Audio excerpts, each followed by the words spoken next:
আজকে 13ই আগস্ট উধারবন মণ্ডলের উদ্যোগে আয়োজিত এই তিরঙ্গা যাত্রাতে আমরা সবাই আজকে সামিল হয়েছি। আগামী 15 তারিখ আপনারা জানেন সবাই কি স্বাধীনতা দিবস,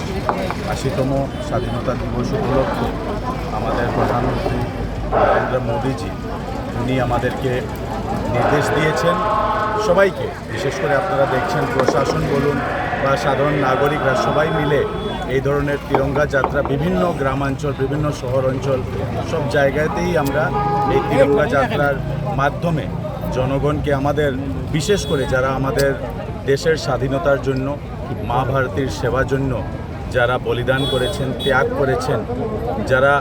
শহীদ হয়েছে ওনাদেরকে শ্রদ্ধাঞ্জলি জ্ঞাপন করার জন্য আজকে এই তিরঙ্গা যাত্রা আমরা এই উধারবন মণ্ডলে আয়োজন করা হয়েছে। আমরা সবাই এখানে উপস্থিত হয়েছি, আমাদের উধারবন মণ্ডলের সভাপতি উমাশঙ্কর ভট্টাচার্য মহাশয় সহ আমাদের প্রত্যেক স্তরের ভারতীয় জনতা পার্টির কার্যকর্তারা, বুথ শক্তি কেন্দ্র, গাঁও পঞ্চায়েতের যারা প্রতিনিধিরা আছেন, জেলা পরিষদের সদস্যরা আছেন, সাধারণ বিশিষ্ট নাগরিকরা আছেন, এখন আমাদের স্কুলের ছাত্ররা আমরা দেখেছি অনেক ছোট ছোট বাচ্চারাও এই যাত্রাতে সামিল হয়েছেন। এটার মূল উদ্দেশ্য হচ্ছে আমাদের যারা দেশের জন্য যারা ত্যাগ বলিদান শহীদ হয়েছেন ওনাদেরকে শ্রদ্ধা নিবেদন করা এবং ওনাদের যে আদর্শ, ওনাদের আদর্শকে অনুসরণ করে আমরা কিভাবে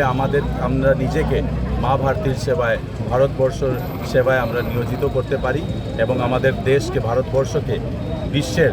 সর্বস্থ স্থানে আমরা কিভাবে প্রতিষ্ঠিত হিসাবে দেখতে পারি। সবাইকে আমাদের অনুরোধ থাকবে আমরা সবাই মিলে একজুট হয়ে যদি আমরা কাজ করি তো আমাদের দেশ